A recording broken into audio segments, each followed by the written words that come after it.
welcome to 216, a Link to the Past Randomizer podcast. I am your host, your agent. Welcome to season number 3. Who would have thunk it? When I created the show, I had an idea, and I had no idea where it would go or how long it would last. But I've been having such a good time, and the break was nice. But I'm excited to talk to more people. So excited to kick off season number 3.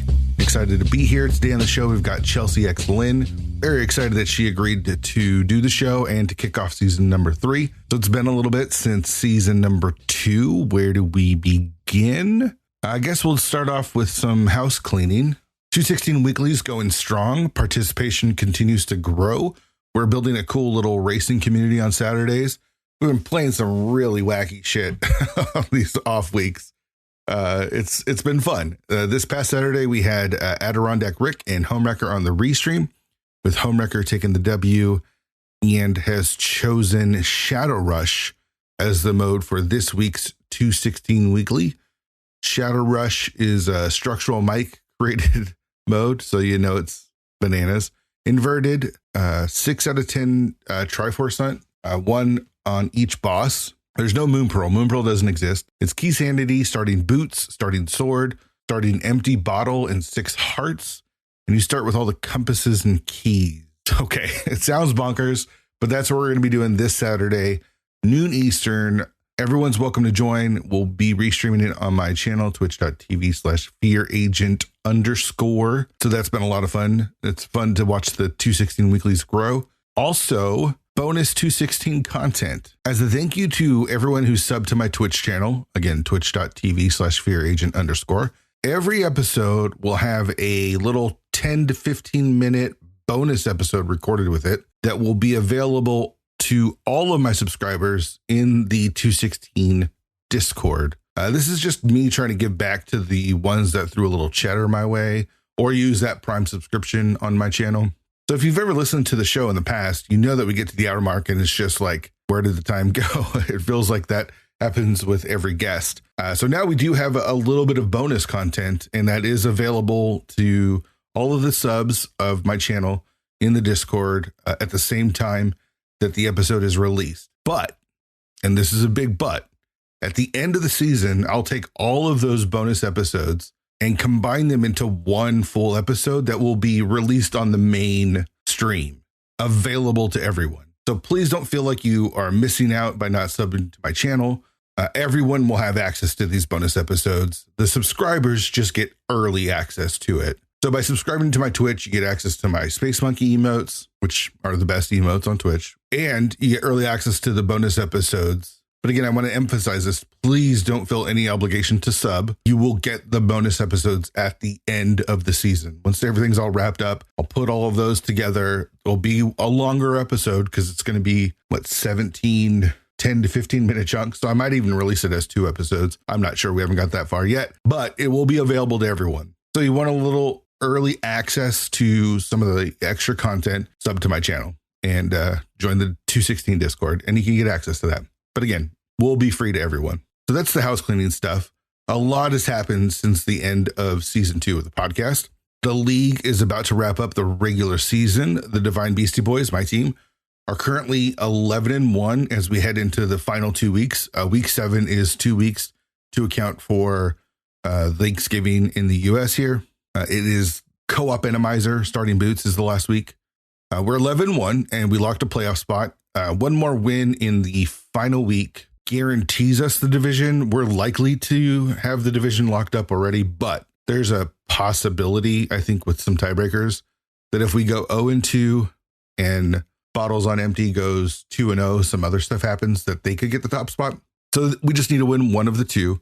That locks us the division. If we go 2-0, we'll be the number 1 seed in the Dark World Conference going into the playoffs. So the 2 conferences have 2 divisions. They take the top 4 of each division and reorder them based on record, and we would have the number 1 spot. I'm actually hoping in the playoffs that we go to game 5, just because I want to play more co-op Retrants with Ramon. We had such a blast playing that mode. It was really great. You know, I talk a lot on the show about tilt. That's the question that I ask every guest. And I saw what sets me off, and that's calling me lucky. This shouldn't be a surprise. as it set me off previously in, I think, season 2. But if you want to tilt me or put me on tilt, lose to me and call me lucky, because then I'm going to get pissed. Oh boy, that's the one thing, is if you lose to me and then you call me lucky, I'm going to be super tilted, and I cannot guarantee that I will not be an asshole to you after that. So don't do that. And speaking of drama, I have this whole thing written up about the league drama that happened and the fallout from all of that I was going to share my opinion on and kind of break it down as to what happened. I'm skipping it. I just don't want to cover it. Like, it's just a shitty situation. And if you don't know what's going on, go read some of the main Discord or some of the league Discord, or maybe the Go Mode podcast might be covering it with their episode this week. It's so much drama. And the one thing that I've taken away from it, which is not really even new information, is that Discord is not the place to have conversation and discussion that can become heated. It's just not a good place for it. It's not exclusive to Discord. That applies to any sort of like text-based social media, Twitter, what have you, where people try to have discussions and conversations because they disagree about something. It's never going to change anyone's mind. It's never going to change anyone's mind. All that you're doing is stating your opinion to someone who has a different opinion, or you're trying to find other like minds that feel the same way that you do. And guess what? It's split. People didn't like the way things were handled. Some people did like the way things were handled. And so you just had a circle of, this is what I think compared to what this is what I think. It's just not fun. It's not fun at all. And who gives a fuck? Like, it sucks. There is a true, fallout from it, from the runner side and from the admin side. I do think the admins didn't handle it properly at first, but the cool thing is they owned up to it and they've done what they can to correct it. So that's all I'm going to say. Like, I don't want to get into the minutia of what happened and who said what and why and blah, blah, blah, blah, blah. It's nothing's going to change on Discord. You're not going to change someone's mind on Discord. Sorry. It's just not going to happen. There's now a feedback channel in the league, which I think is kind of funny as well. Like, sure, send your feedback in, but good luck. I'll just say that. Good luck. And this is not an indictment on the admins at all for not listening. I think they do an excellent job of listening. But trying to convince someone of your argument on Discord is tough, especially when it's 30,000 characters in some spots. It's just too much. Have fun with it. I have it all written out. I write my notes out for the opening and closing of the show. And I had this whole thing written out about what happened and breaking down the whys. I don't want to do it. I just don't want to do it.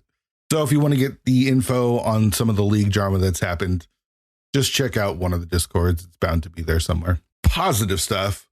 We're kicking off season 3 with ChelseyxLynn today on the show. Loved having her on. As a former Washingtonian, I loved hearing her talk about her time in the Pacific Northwest. She's been a part of the rando community for a really long time. And more importantly than anything, she's just awesome. She's an awesome person. She's super hilarious. And as anyone who has hung out on her stream can attest, she's just fun to be around. She has this way of handling herself where you go, I just want to be her friend. She's awesome. And the conversation's great. So let's get to it. We've been waiting for season 3. Here it is, season 3 kickoff with ChelseyxLynn.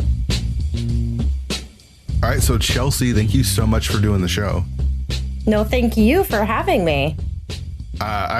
You've been on my list to have on the show since I started, and I wasn't sure. I wasn't sure if I was going to be able to get you because we used to be Washingtonians together, but now you're somewhere in the EU. Where in the UK? Where are you? I am in the UK. I am in merry old England. I live in Manchester. I won't give you my address because that'd be weird. That would be weird. But that's about all that you get. So I moved from Seattle last year, actually. It's been about exactly a year since I have permanently moved over here. That's so awesome. And you got married? I did that. I did do that. I randomized life. I got married. I still have, I've had a cat. but that's been a thing for a while. I still have him. That's a big good. life decision to continue having a cat. Did the cat adjust very well to the UK? Was there any difference? He did. No, he's not meowing with an accent yet. That's what I was wondering. So, yeah, no. I don't even know if he knows exactly what happened. Getting him here was more expensive than it was to get me here, surprisingly.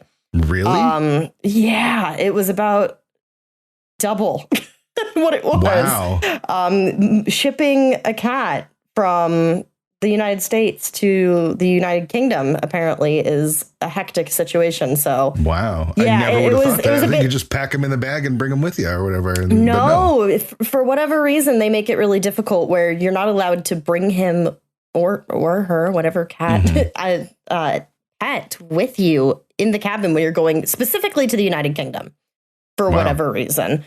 So we did a lot of research and we picked a good company. And so I arrived in the UK and then he was on the next flight. And it was very stressful flight. Yeah, he was on it was a stressful like 24 hours for me where I literally was sitting in the bed, jet lagged as all hell, watching his flight take off on a little flight radar all the way until he landed. And I'm like, he's here. So, wow. Yeah, it was. That's bananas. It was stressful. But he got here and he was like perfectly fine.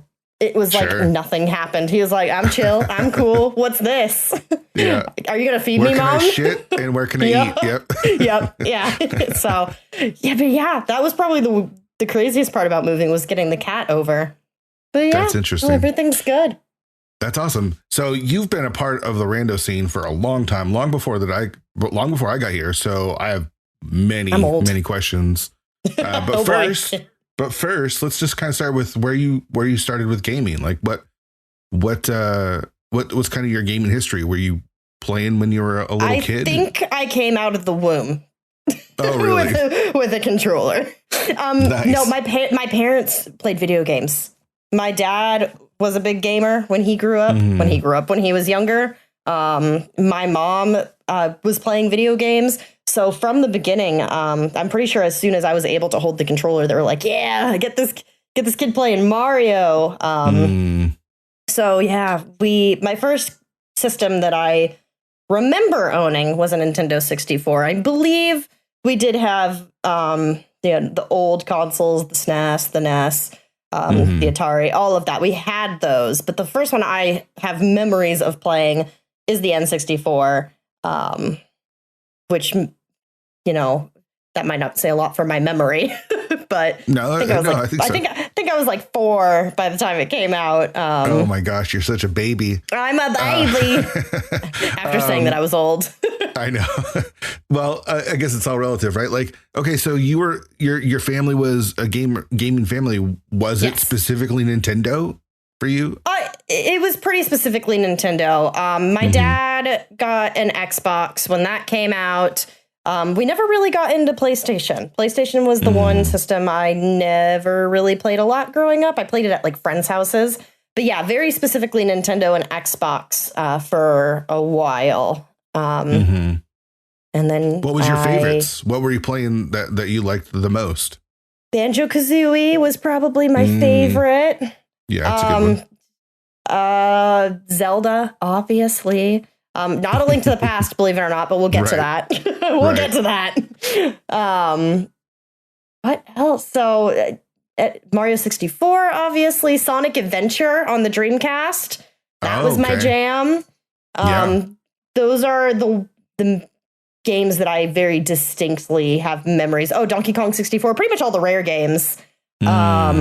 GoldenEye, weirdly, Mortal Kombat on the N64. Mortal Kombat.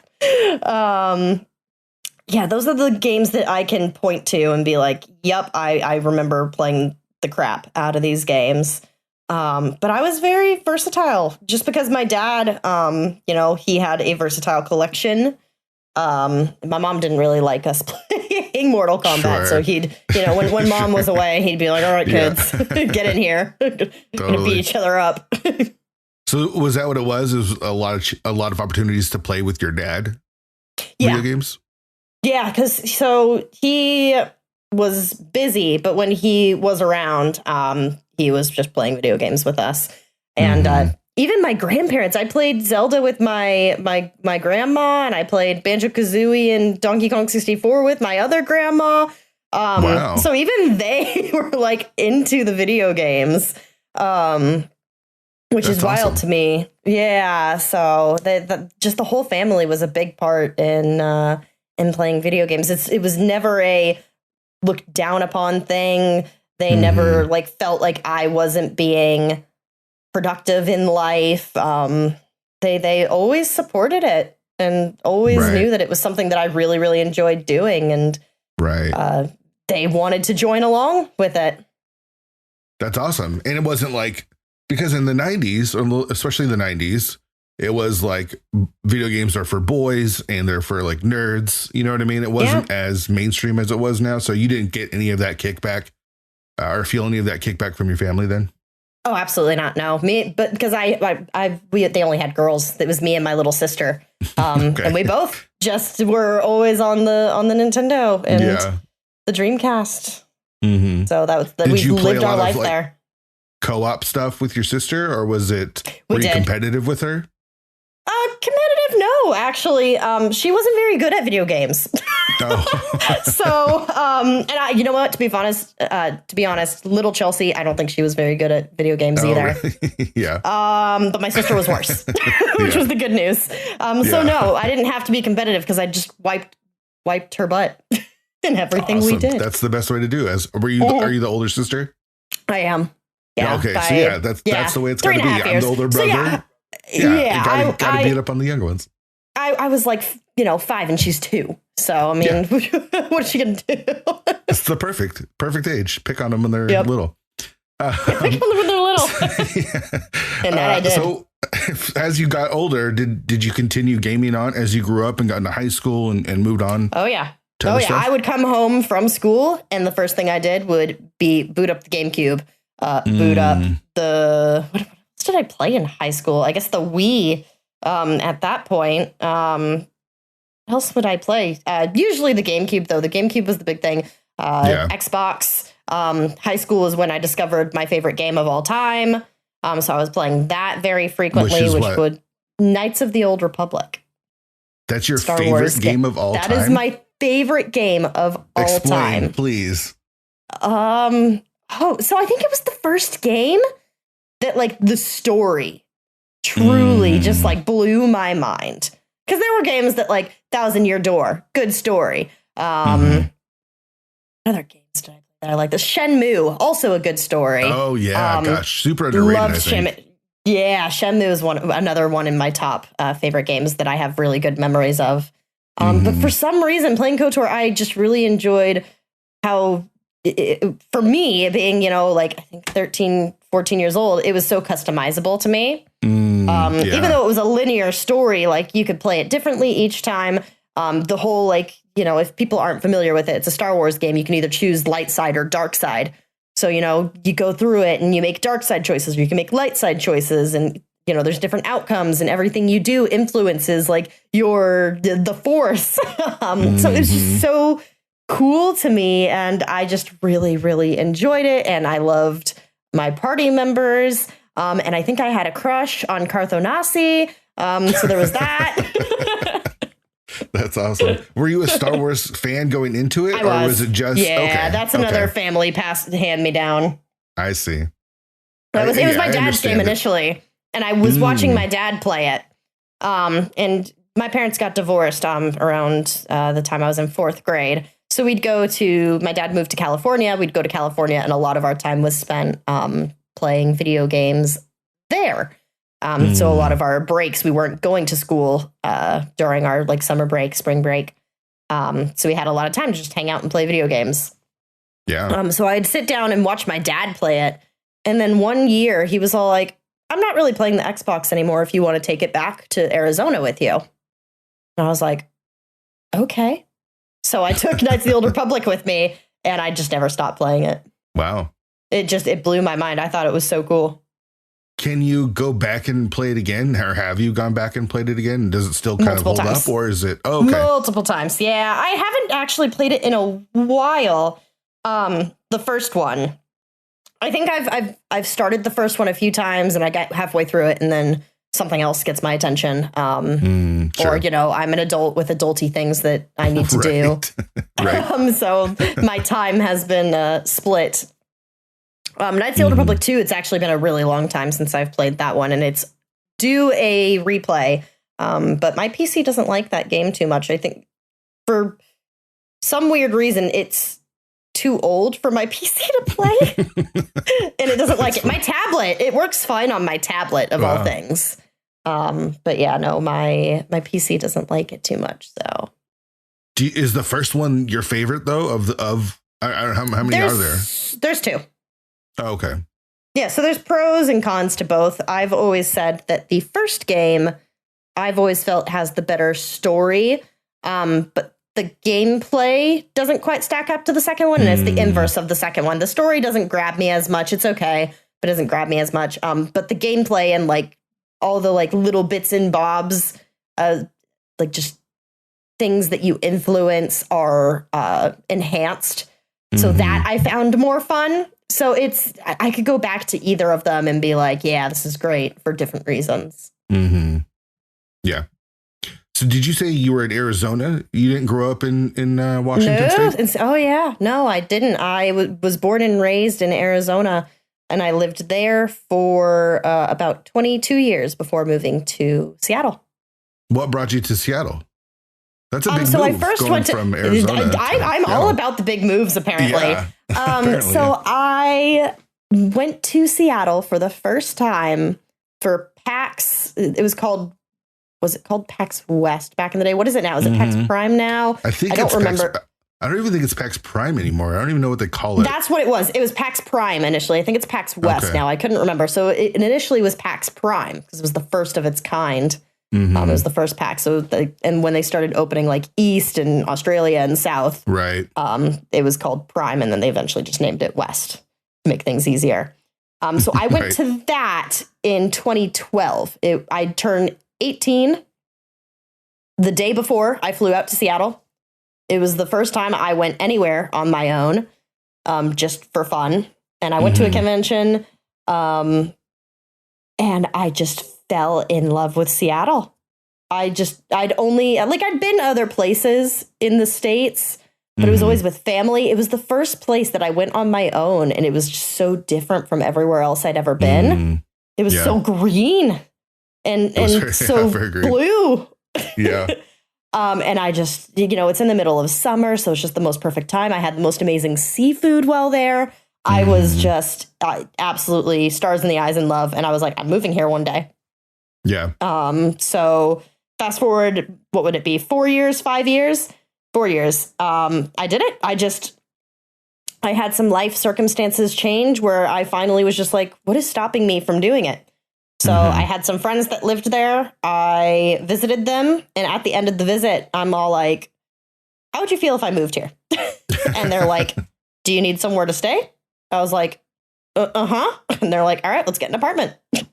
That's awesome. So we did. And I lived there for 5 years. Wow. Yeah, Seattle's a cool place. I love it. The sunny time, the summertime is great because the weather's pretty nice. It's the not summertime for me. That was a bit tough for Seattle. I live on the east side of Washington now, where it's like always sunny. The gray really gets to you because I grew up in Tacoma and it's just like so much gray. It was so depressing for me. But when it's beautiful there, it's super gorgeous. Yeah. To me, growing up in Arizona, I OD'd on sun. Sure. I overdosed on sun. Yeah. So, moving to Seattle, I'm like, ooh, I like the gloomy weather. I like the rain. It's cozy. It was comforting because my favorite times in Arizona was monsoon season when there was, big winds and lightning and thunder and rain. You don't really get that in Seattle. You don't really get the thunder and lightning part, but you get the rain. It's drizzling. It's never an onslaught of rain. And I just liked it. It was very calming for me as a human that likes to be indoors. Sure. So. Yeah, it's two totally different circumstances, right? Like I grew up in it And you kind of, Yep. when you grow up in something, it's almost like you need to escape it in a way. You need to like forge your own destiny. It kind of sounds like that's what you did by moving to Seattle is, oh, I've had all of this. Now I want something that I can establish as my own. Right. Yeah. Very common thing. Very, very common thing where, you know, people that live in the middle of nowhere, they're like, I need to go to a big city now. I can't stand it. I need to get out of here. And then a lot of the times people that, you know, grew up in big cities are like, I can't be here anymore. I must escape. So it's just, you know, the grass is always greener. Totally.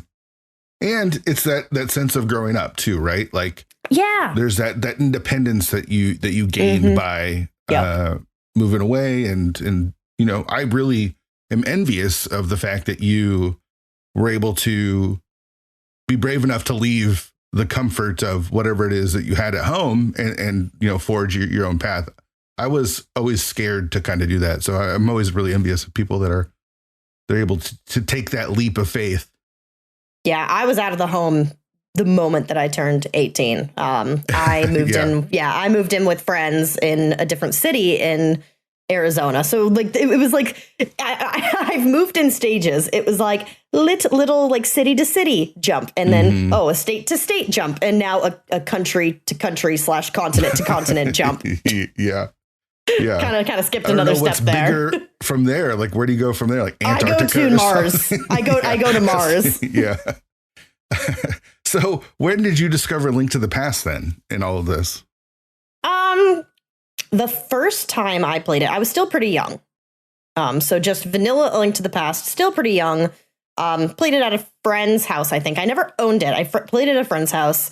You know, made some progress in some dungeons. The first time that I actually beat the game, I think I was like 17, 18, something along those lines. I finally just went back to it and beat it. I think I died in Escape about 7 times. Sure. Ball and chain guard is no joke, man. He is evil, and the sewers were evil as a little 17-year-old. And then the next time I played it, I think I was... Actually, you know what it was? The reason that I played it again when I was 17, 18 is because me and my friend Colleen, this was back in the day, I did some Let's Plays. That's like my roots back when I was younger, about 10 years ago. We did Let's Plays. So we were racing through the game just as an inspiration from my friends Tyler and Josh, who did very, very popular series called Versus on YouTube. They raced through Super Mario Sunshine. Josh is actually one of the people that I moved in with in Seattle. He was my roommate. Fun fact. So nice. If anyone has ever seen that was my roommate for a while.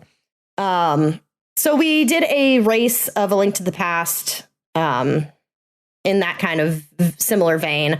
Those videos still exist on YouTube. If you look for them, they're still there. And it's mildly embarrassing. There's like a dubstep intro to it and everything. It was very 2012 YouTube. It was very 2012 YouTube. What's the channel called? So I think it was literally just ChelseyxLynn. Oh, okay. I think it's just on my YouTube. I don't know if the videos are unlisted. I might be lying. People might be looking for videos that might not exist anymore. Or it could very likely be on my friend Colleen's YouTube. I don't know. If you just look up like ChelseyxLynn, A Link to the Past race. Although no, that would probably come up with a bunch of speed gaming. It's buried. Rando. Never mind. We're never gonna find it. They're buried. Maybe that's Versus. Funny. I don't know. I'd have to do some research. I came ill prepared about my roots. No, that's okay. Yeah. So yeah, we raced through that, and we got to Pod, and it ended. So there's nothing past Pod. Helmasaur kicked our butt, and we never returned to it. Yeah, that's the story of Link to the Past. We never returned to it. Yeah. And then I think I went back like a year or two later and finally beat the game. So that was. Were you doing YouTube Let's Plays as trying to like get into the streaming sort of game? Because in 2012, I don't know where streaming wasn't really a thing yet. It was just in TV. That's where it was. It was just in TV. I didn't really do not Let's Plays. I didn't do live streams. I think I started streaming it must have been 2012. It must have been 2012. So I was doing Let's Plays around like 2011, 2010 time. And then when streaming started getting a little bigger, and by bigger, I mean, like, I think 3 people were maybe streaming instead of 1. Right. Yeah. That's when I started getting into it. So I've just been around for a long time. And I did just like casual stuff. You know, I was just, I'd pick a game and I'd play it. I was playing off of a keyboard on an emulator, like SM64. I was playing, I very specifically remember sitting on my bed, on my bed, live streaming just like my keyboard SM64 playthrough. And yeah, it wasn't good. I will not say that it was good. Sure, but it was a start. And this was on Justin TV before Twitch, or was it? I think it had Twitch? Just become Twitch. Okay. Become Twitch. And so what are you doing other work at this point? Are you trying to do streaming, or is streaming just more of a hobby at this point? So streaming was full time for me for the last 2 years. Before I moved to, so I got. Well, I'm talking about when you first start. Oh, you mean right now? Okay, I fast forwarded like 10 years. I apologize. You went way ahead. I wasn't. Oh, sorry, my bad. Oh my gosh. I thought you meant like now. So I was 18, so I was working in restaurants at that point. Okay. Yeah, so very much just a hobby. It was fun. Doing it as a job to make money was not even close to on my radar. It was like, I'm doing this because I've met a lot of cool people and it's fun. Yeah. So when do you first find Rando then? Because I feel like you were. I'm so glad in you the beginning, asked. Right? Yes. I went to it must have been AGDQ 2017. Okay. So was that your first AGDQ or your first GDQ? No, my first GDQ was SGDQ 2016. Okay. That was my first GDQ that I went to. I'd been watching it for a few years, but went to it in person 2016. So, oh my God, that was 6 years ago. Oh, I know. It's crazy. Oh my God. It's crazy to think how much GDQ has grown by leaps and bounds over the years too, because it's so huge now. But in 2016, it was small. It was small. Right? I mean, it wasn't small. It was in a hotel by that point. It was getting bigger. It was, but I mean, hitting for reference, hitting 1 million at that event, I think was a pretty big deal. Yeah. Now it's like, I think they hit like 500,000 within the first 2 hours of the stream for reference. So it's grown a lot in the 6 years. So this was my second ever GDQ. It was my first AGDQ, my second ever GDQ. And I was friends with, I'd known Andy because, everyone knows Andy. I'd known Andy for a few years. I knew Patty, and I think he was still doing Rando around that time. So I knew people in the community. And I, talked to a few people just like through Twitter and things like that, that did a Link to the Past Rando. So I just knew people by association. So one day I walk into the stream room and someone in the community comes up to me and they're like, "Hey, Chelsey, want to do a rando?" And my answer was, absolutely fucking not. You're insane. Do not ever ask me that question ever again. What are you, insane? So that was my first reaction to someone asking me if I wanted to do rando. It was, that's hilarious. God, no, absolutely not. There's no way in hell. Fast forward a few months and I'm like, all right, listen, there's people that I like in this community. I enjoy watching it. I'm going to do one. I'm going to do one. That's all it rando. Took. It sinks its teeth in you, right? I mean, and now 10,000 seeds later, here I am on a podcast about the best rando. So, I mean, clearly that one didn't go very far. So, yeah, it essentially stemmed from me wanting to get closer to a few specific people in the community. And I was very close to one particular person. So they just kept hounding me. They're like, play rando. And I was like, all right, fine, I'll play rando. And then, I started playing it. And I think my first seed took like 8 hours, something like that. A long time. Yeah. I mean, I it's didn't so much know to learn. Yeah. I went into Ice Palace. I went the wrong direction on the steps, because how do you know which way to go up and down the steps? The stairs don't make it very clear. The ice physics thing did the ice physics thing. I there's clips on the Twitch stream of that, like, first rando, and they're something else. They are something else. It was like I was basically playing the game blind, because it'd been so long since I'd actually played through. I think I did one playthrough in just to, like, refresh my memory before I did the rando. And then, I just never stopped for a few years. So this is 2017, right? So that would be 2017, would be the, like, March 2017 when I started doing randos. So are you streaming more and more at this point, or does rando sort of kick it into gear? Yeah, I think rando kicked it a bit more into gear. I was still streaming pretty frequently. I was doing speedruns. I was speedrunning SM64, Sonic Adventure, all those games that I played as a kid. Crazy.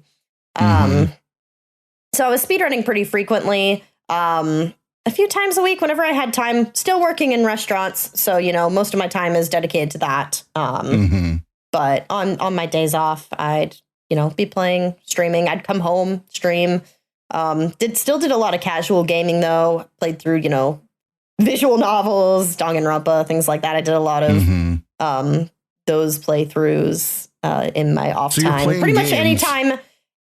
Yeah, pretty much anytime I wasn't working and I was playing a video game, I was streaming it. Sure, that makes sense. Yeah, totally. I get that. Have you, at this point in 2017, had you built up like a little community of people that you're small little one with? Tiny, I think that's where y'all kind of start, right? Yeah, rando absolutely started the boom, is what I'll call it. Is, I went from 5 viewers to, I think, 10, and I was like, oh yeah, let's go. Right. I'm doing it. Which is crazy to think about. I've been streaming for that long, and I still had that small of a community, but that just isn't an attestation for how fickle Twitch is. And, a lot of it comes down to luck, and it's not always how long you've been doing it or the quality. It sometimes just comes down to, are you lucky? Yeah, it takes, it's a lot of work you put into it as well, but there's a bit of luck. I didn't really have the time to put that kind of effort in at the time. I didn't see, again, it still wasn't even on my radar to do it full time. Even, 5 years later, I was still like, this is like still just a very, very low hobby, I don't think, in fact, affiliates weren't a thing yet. I think they became a thing later on in 2017. So yeah, I very much, any money that I made was through, like, straight up just donations. There were no bits, there were no subs. So it just wasn't a thing at that time. What do you think is the biggest difference between Twitch when you first started to Twitch in 2022? I think the fact that affiliates exist, and that there's a way to make money off of it other than donations. Which, there's still, it's still subs, it's still bits. So in a way, it's still donations, but it's not, you don't have to have a PayPal link in the bottom of the corner. Right.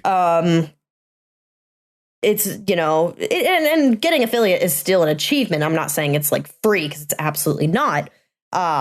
It's more of a situation where you have more opportunities to get that kind of, like, foothold in, compared to in 2012, 2017, where it felt like an impossible task. You had to be huge. You had to be getting hundreds or thousands of viewers to even see a penny off of this. So the big change was when they introduced, affiliates, and just in general, like, time moving and people gaining more knowledge about Twitch. Kids nowadays know Twitch. Most kids know about streaming and Twitch and all of that. And that was just very much, it was such a niche thing back in the day. Back in my day. So I would say that's definitely the biggest change. So when you picked up rando, do you start racing, or are you doing it more Casually? What's kind Very of your... casual. Okay.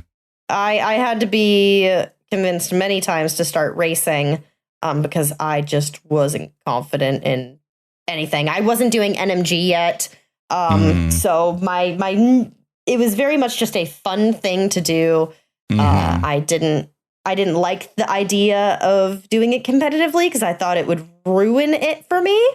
And I won't say that I think I might have been right still. I think you would have been right too. I think I would have been right. Casual's the way to go. Casual is definitely the way to go. But competitive has its own, perks, so I don't regret getting into it.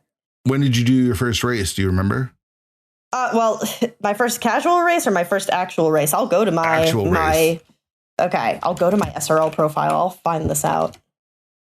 I think it was probably 2018. I think it was about a year before I decided I was going to try it. What convinced you to try it? Was it someone talking you into it? It was someone talking me into it. I am apparently very easily persuaded by things, despite my adamant, no, I will not do this. People just keep asking and I get peer pressured. Probably not a good trait to have. Don't recommend that, kids. So I think someone was just like, oh, I'll just do it. I think it was because I started commentating more. So I was starting to get a bigger feel for how it works. I was watching races all the time. So I started to feel, and I think it was probably around the time that I started doing NMG as well. I was trying to get down to a sub 90. So I just wanted to keep playing to improve. And it was it started to become a big part of my life. So I think I just wanted to just keep involving myself in the community and just see. It was mostly just like an experiment. I just wanted to see how I stacked up.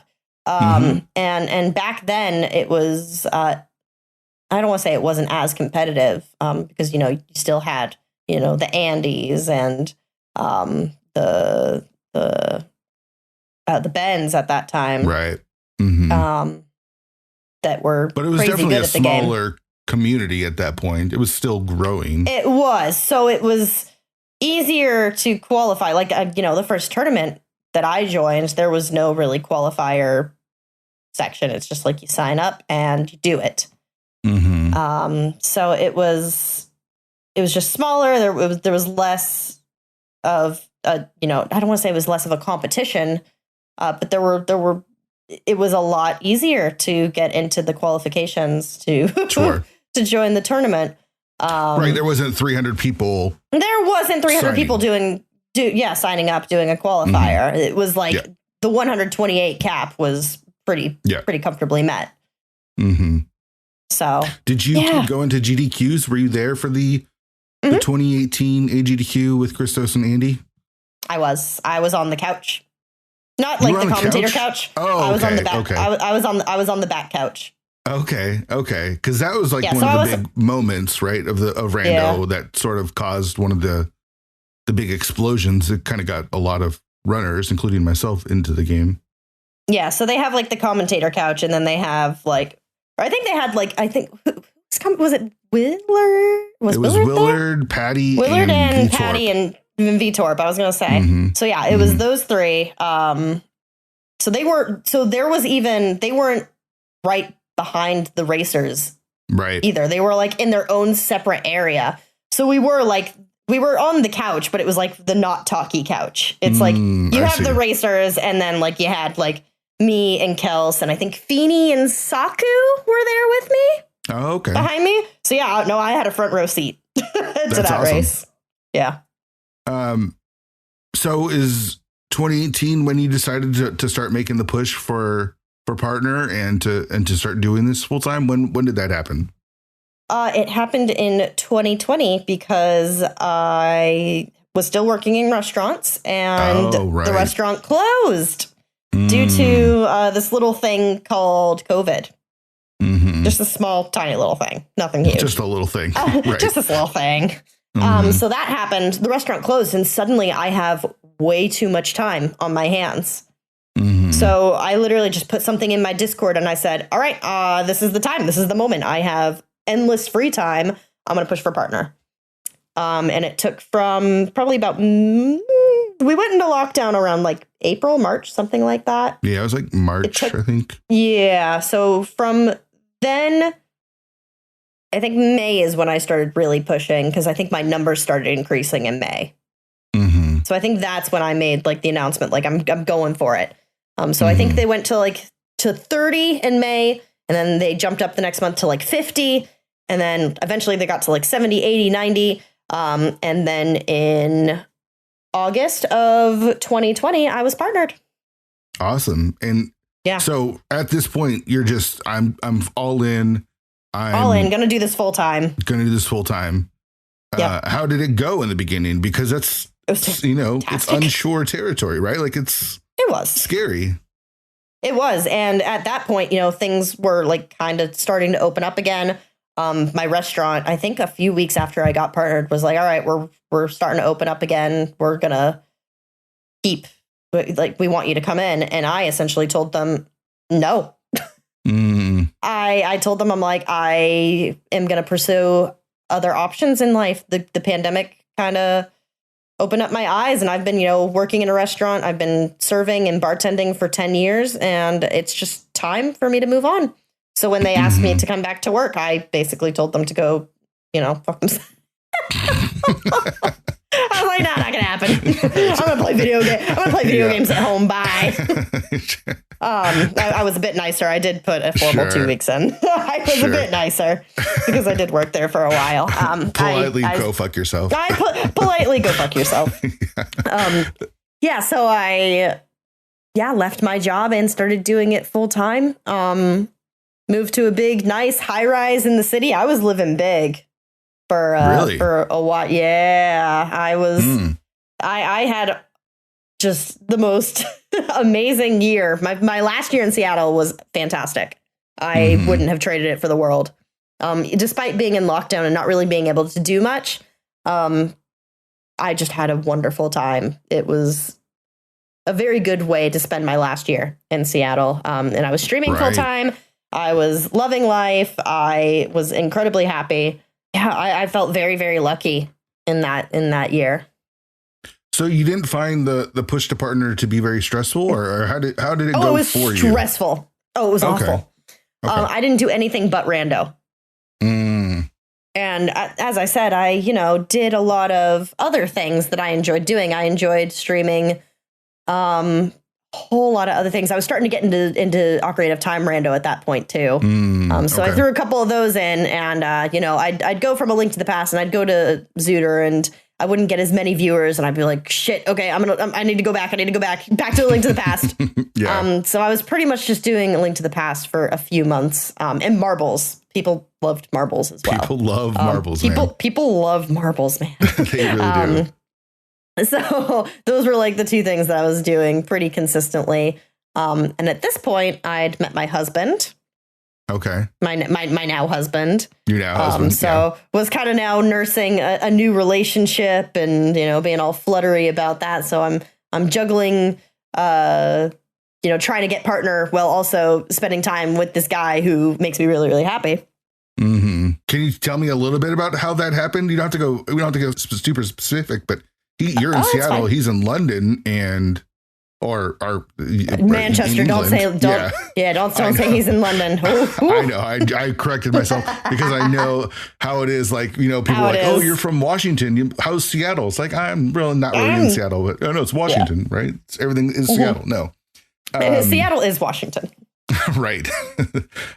So how did that go about? Was it through video games, through online stuff, or? Yep. So on Twitter, he posted a picture, and I'm like, oh, he cute.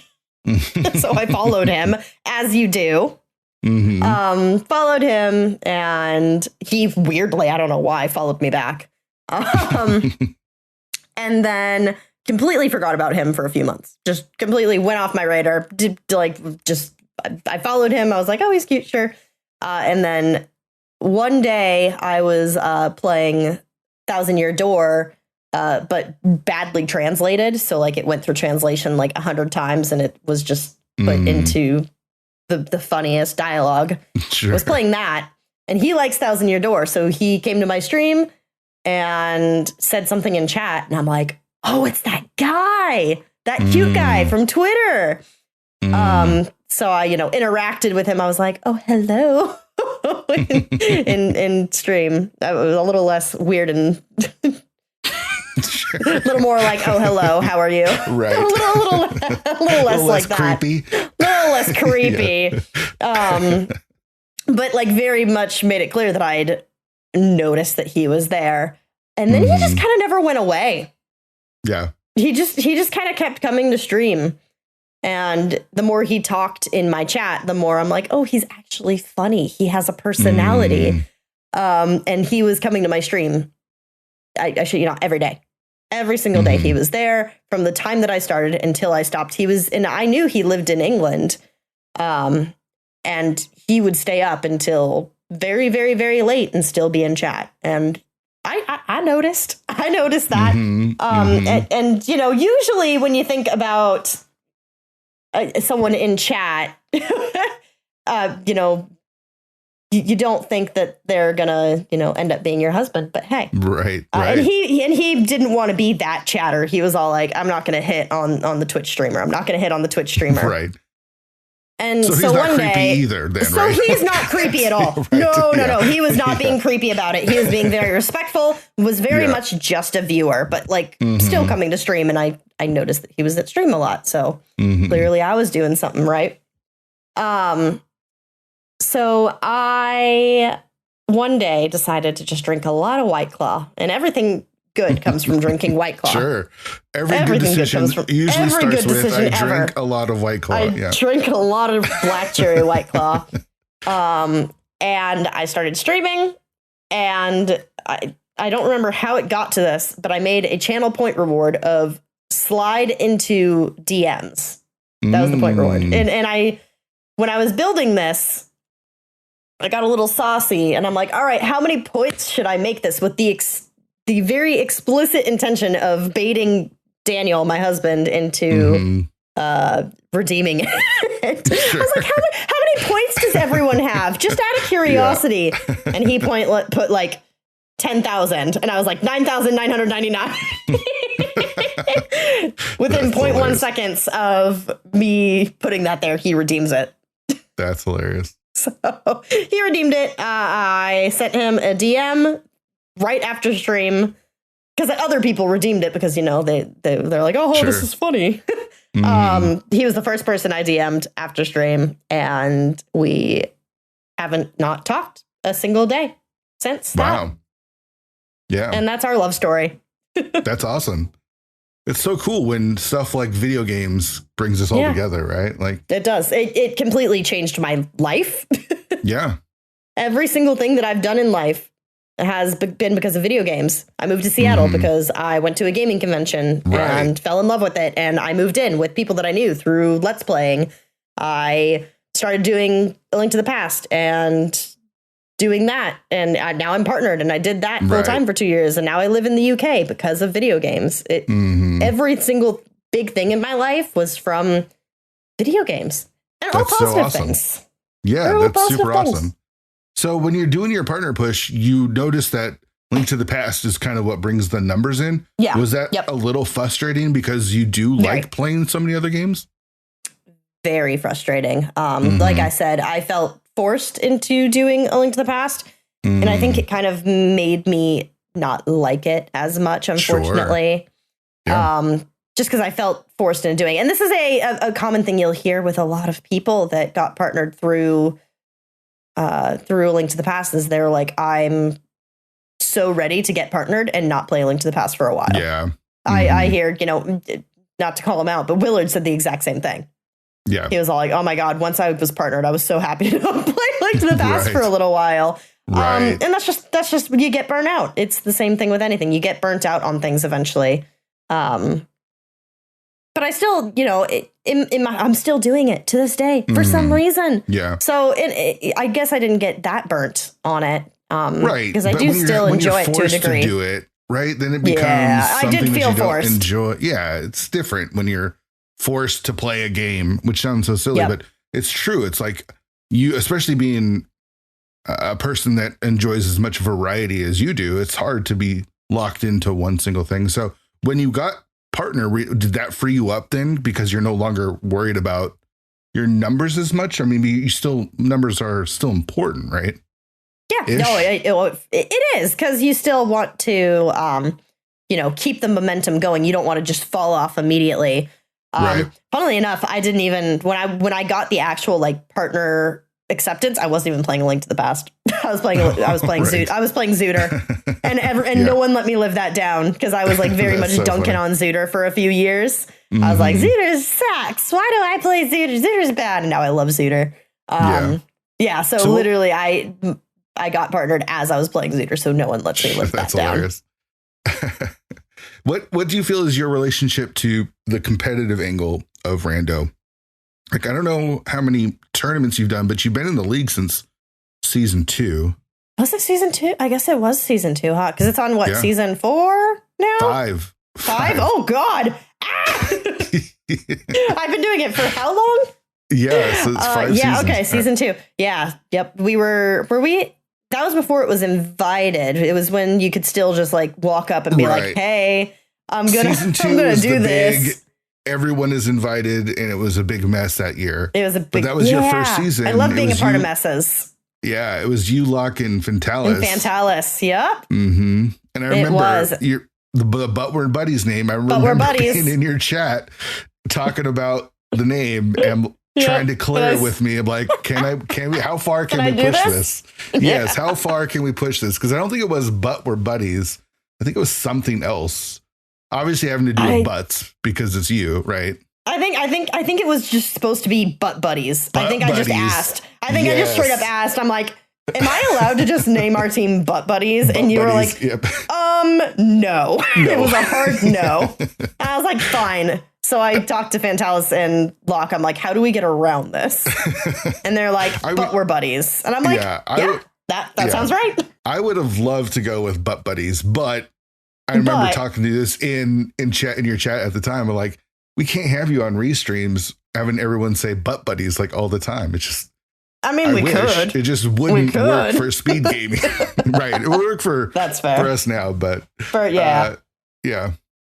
So season 2, Bummer. You guys did pretty well, like 8 and 6. Like, that's not bad. We did. Yeah, I think we were close to making it to the next round, but I think our I don't even remember what happened, but we did pretty. It was a competitive.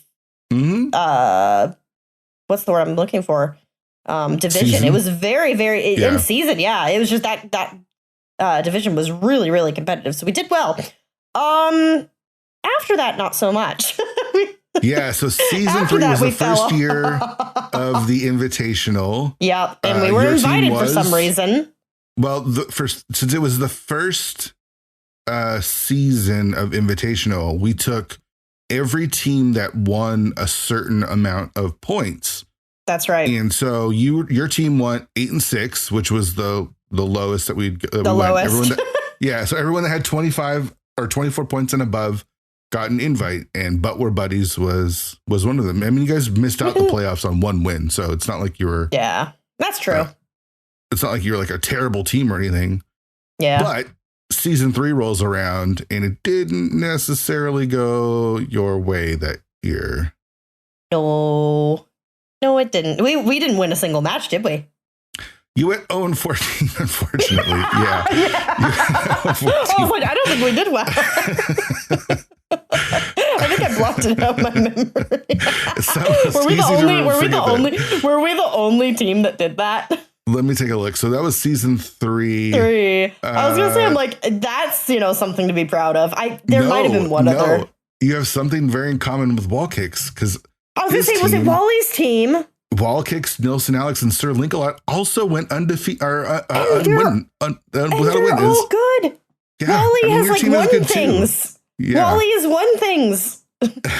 So it's I was gonna say, I'm like, I think it was Wally's team as well that went 14. Yeah. So season 4, you replace Locke with Bentizi. Yeah. We kicked out Locke. Yeah. And then you're back. You're still playing, right? Mm-hmm. But you brought Locke back and you kicked out Fentalis.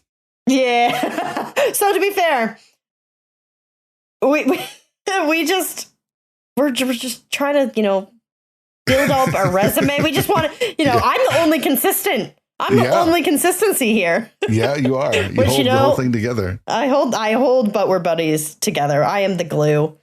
Yeah, so what happened was, I think Locke wanted to go with someone else initially last year. He wanted to abandon us. We didn't kick him out. He wanted to go elsewhere. He wanted to try other things. He wanted to put us into an open relationship. That's fine. I understand. Yeah. So I asked Ben if he would join us if Fantalis still wanted to do it. Fantalis said he did. So we did But We're Buddies Part 3 Electric. I don't even know. I don't know. Revenge of the Lock. No, that's what we're calling this year. Is episode 4 Revenge of the Lock. Revenge of the Lock.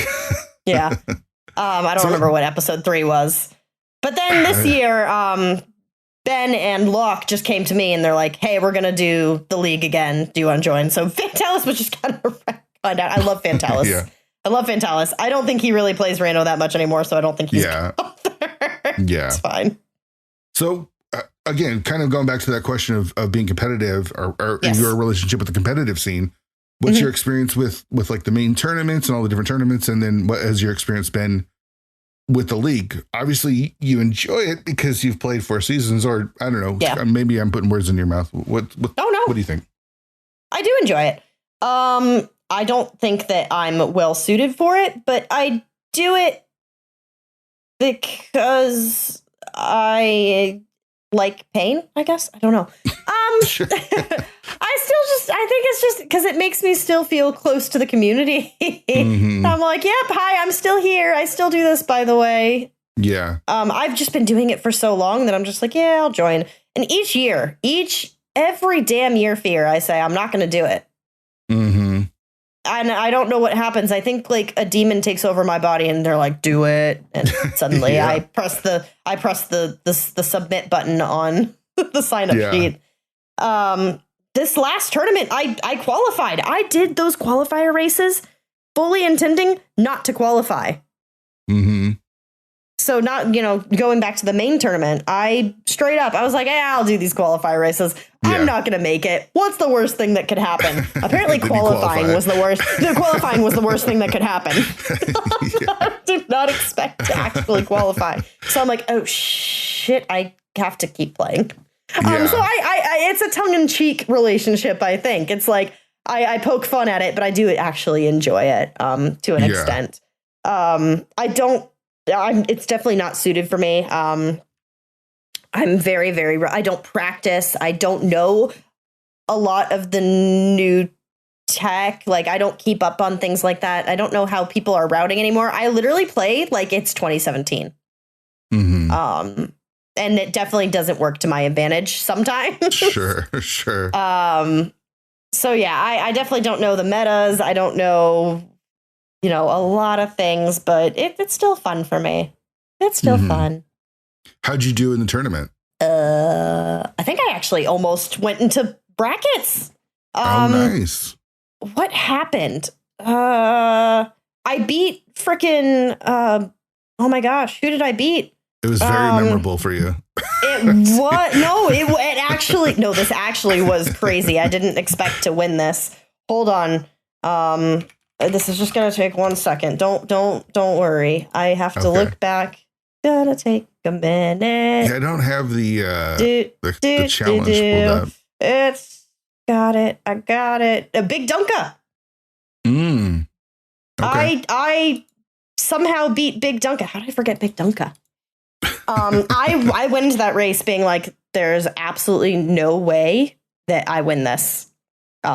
It's Big Dunka. I don't beat Big Dunka. People like me don't beat Big Dunka. But yeah, I mean, he full cleared the game and I didn't. So that's what worked to my advantage. For once in my life, that's never happened to me. Wally kicked my butt. Wally absolutely curb stomped me. And then I was also against Kaysden and I beat him.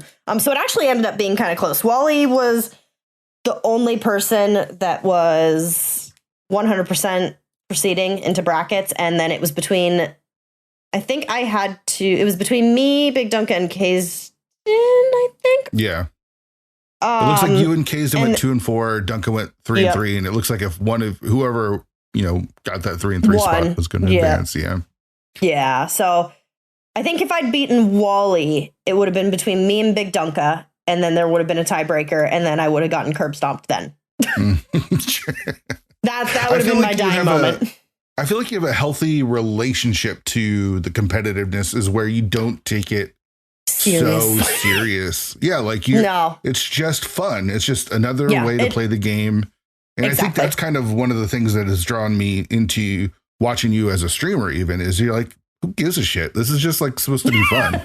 Win or loss, it doesn't really matter, right? I don't take losses seriously. I think people mention it in chat very frequently, and even sometimes the commentators.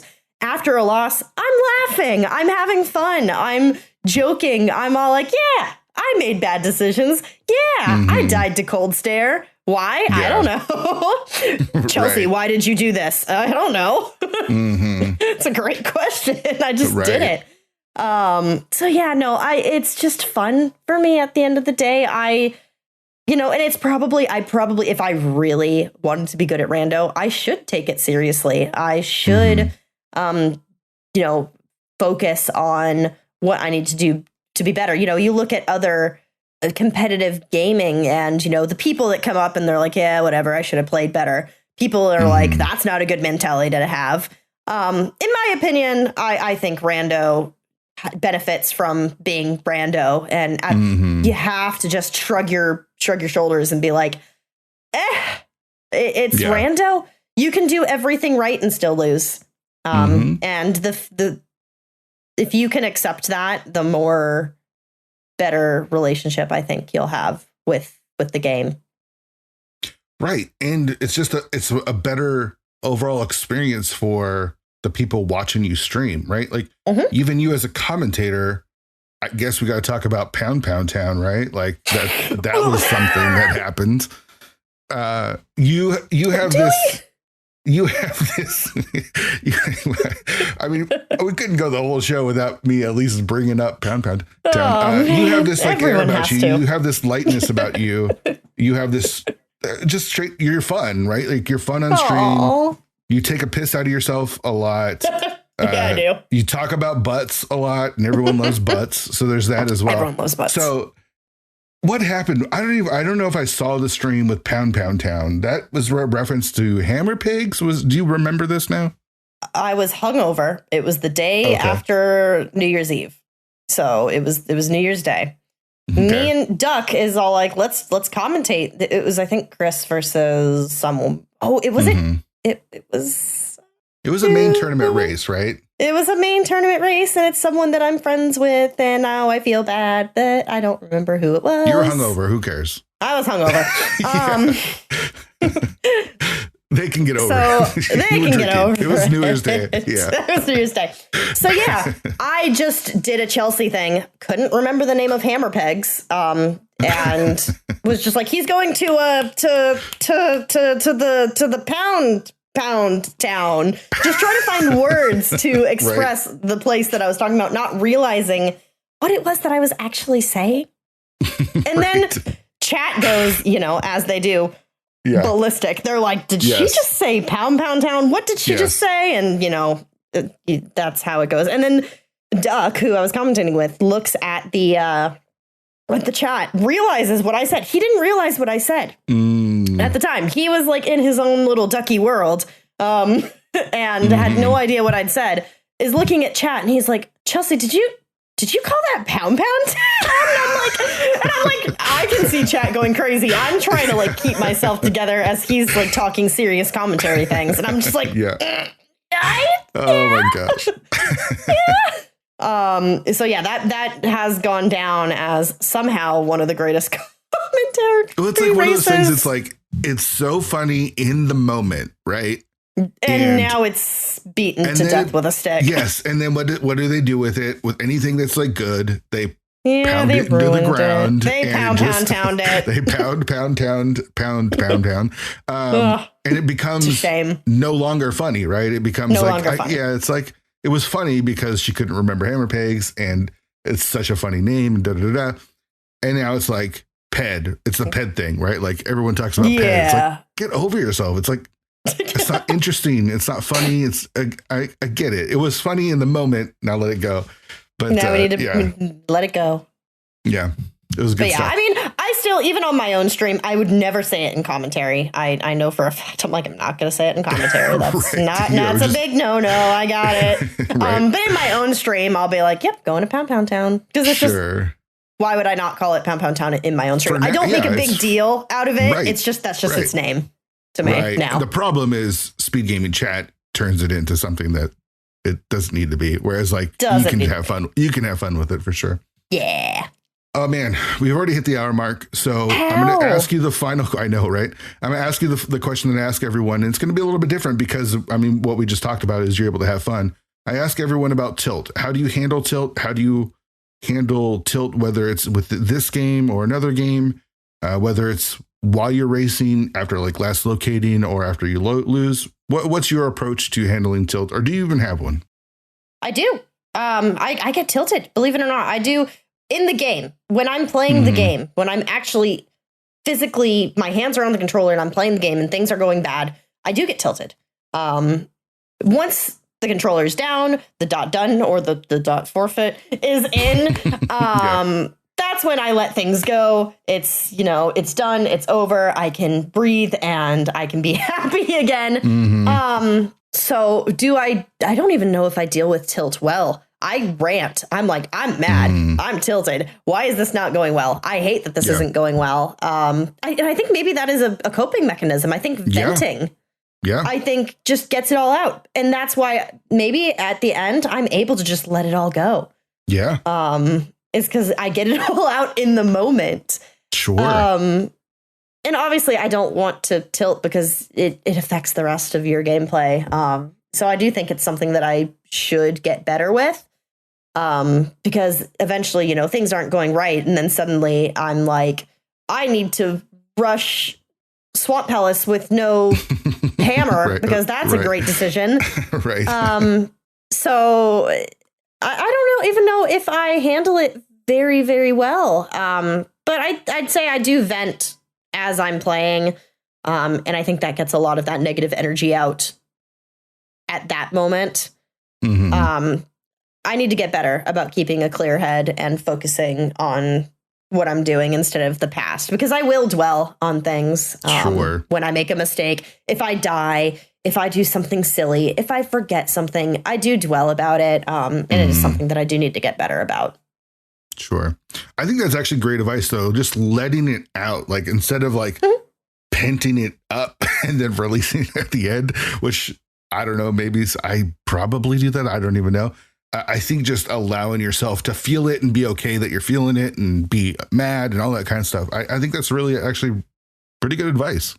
It might be the healthier version. It might be, you know what? I'm not a professional. I don't, this advice is not by a professional random player. Sure. Right. But yeah, I think it is cathartic for myself, and it works to get the negative energy out early. And then eventually I do let it go. It depends on when the tilt happens in the game. If it's early, eventually, there's so much more game left to play. If it happens late, then, I mean, what are you going to do? I don't know. I just, I think it is probably one of the more healthier ways to accept and know that, this is what's happening. And, it's never good to be negative. I can't, suggest to be negative, but sometimes you can't avoid it with this game. It's hard to not be negative about decisions and gameplay. Chelsey, I just played 2 ladder races. Oh no, why would you do that? Yeah, well, that's the first mistake. Both of them are 80 keys. I made one. I'm not joking. And this is not like I last location. Like, no, legit.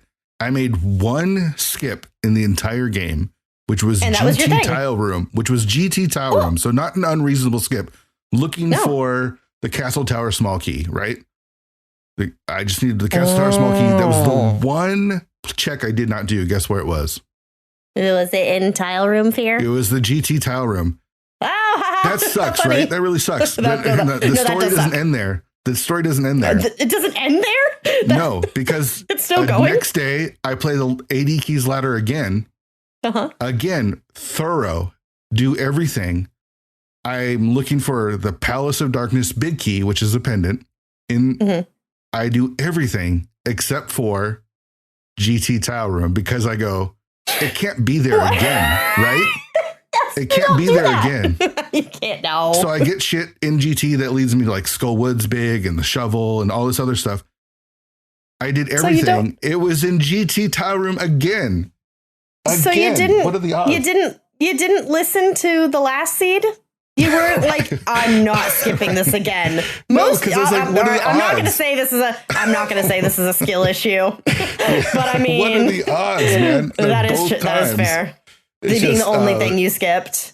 Sometimes the tilt just overtakes you when that stuff like that happens. I wish I was there when you found out it was in GT Tile Room again. I wish I was a fly on the wall. I was so mad. That was funny. But with tilt, in a not funny way. Yeah, now it's funny afterwards. Yep.